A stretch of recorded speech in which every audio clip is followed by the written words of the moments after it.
What's the crack, lads? Welcome back to the channel and welcome to another player review / breakdown. Today we're taking a look at the player of the week, European Club Championship players. So we've already done and covered the worldwide player of the week. This is a very, very interesting pack, lads. You've got some really nice players in here, so I definitely recommend checking it out. You've got McTominay, super sub centre forward, Giroud, who can play in goals. You can see there, it's a really cool picture of him. So kind of unique, right? With the European Club Championships, you have 3 end-game level players, in my opinion, and you have 3 players that you can base your team around if you are starting off. You've got a couple of mid-game players.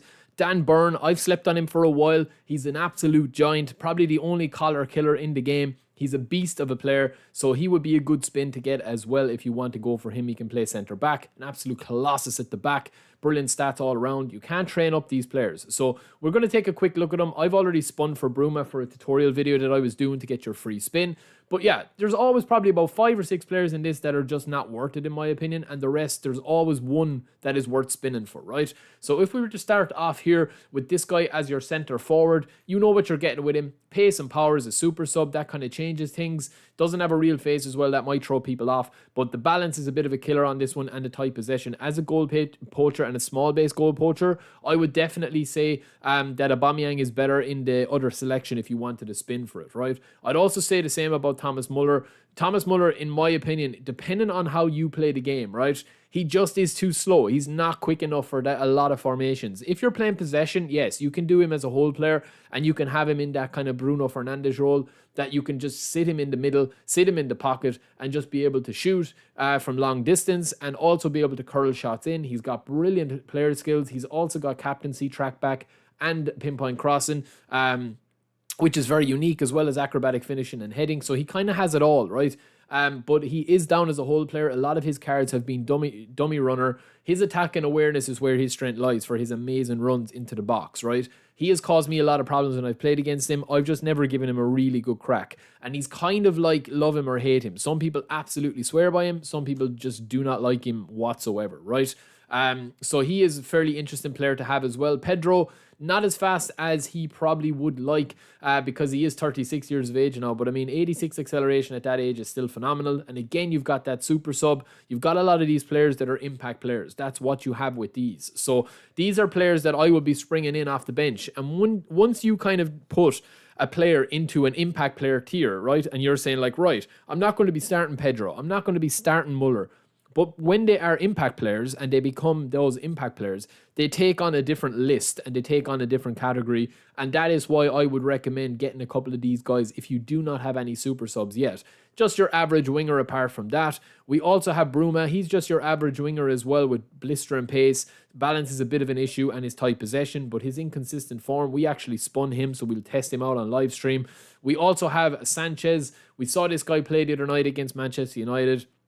I did anyway. I don't want to talk about it, but yeah, this guy is a colossus. Really high defensive stats. He can play as a CB. I think he was down as a DMF last year in the game, or one of his cards was anyway. But he's got fairly decent stats apart from the skills, which are a bit of a letdown. But again, an average enough player, right? Now, I also want to say, lads, as well, that eFootball DB have done an update and they are looking for me to pass on a bit of feedback, right? If you do use this DB, they are trying to make it, there's a massive update in the mix, but they have made the homepage a little bit easier to navigate, that you can just go through each player and see which player comes. So I would say that if you are going for any of these players, you know, go in and have a look at them, and then you can also do the training guides as well. But we will get a bit of feedback for that if you guys can help out in the comments below and on the live stream. But anyway, right, we do have another couple of players to get through here, right? So we've covered all of those. Dan Burn, you've got the height, you've got the pace, which is very unusual for a player this tall to be this, you know, physically fast and athletic and strong and stamina, and he can also play a bit. So I do like that pass as well.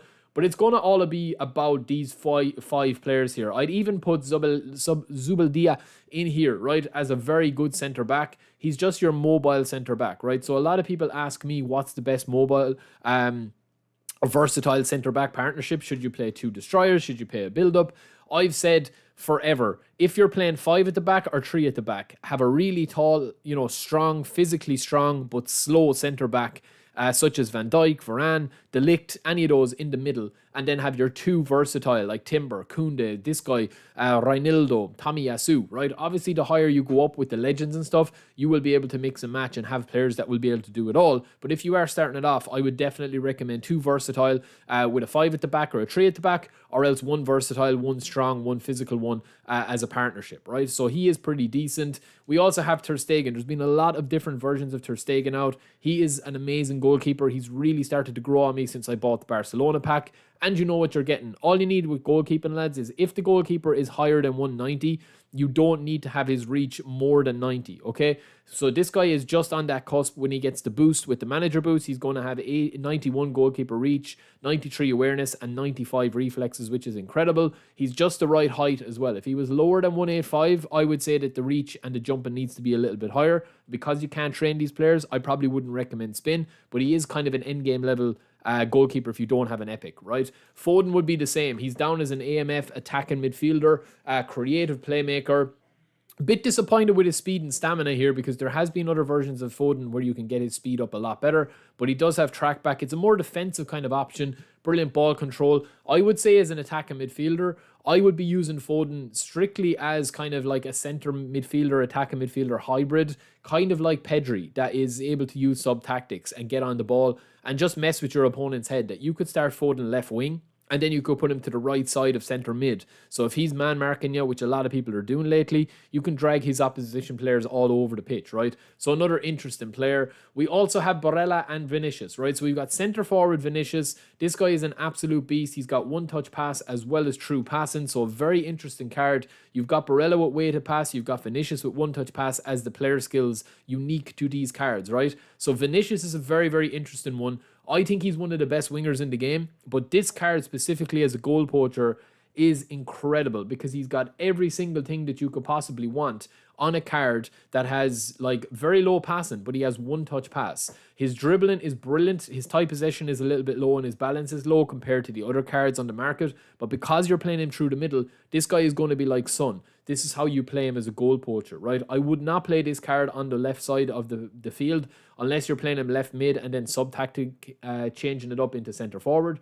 But what I would usually do is kind of mess around with things like that. He's got unwavering form, brilliant player skills, and of course that one-touch pass is killer for a card like this. It's brilliant on this card. 90 finishing, 93 acceleration, 89 dribbling. They're all going to get boosts with the manager. If you've got Ten Hag, he's going to get a boost to his speed. If you've got Xavi, you're going to get a boost to ball control. So you can get that ball control up to 90, which is going to make a big difference on this card. Very, very nice card. And then last but not least, we do have Barella. Now, I'm going to apologize to all fans of Barella for people that were saying to me for months and months and months, Barella was the best box-to-box in the game. I still think Goretzka was the best ever. And I think it's between Barella and Bellingham now. This is kind of the meta at the moment with Barella for, you know, leaving epic players and legends and boosters out of it.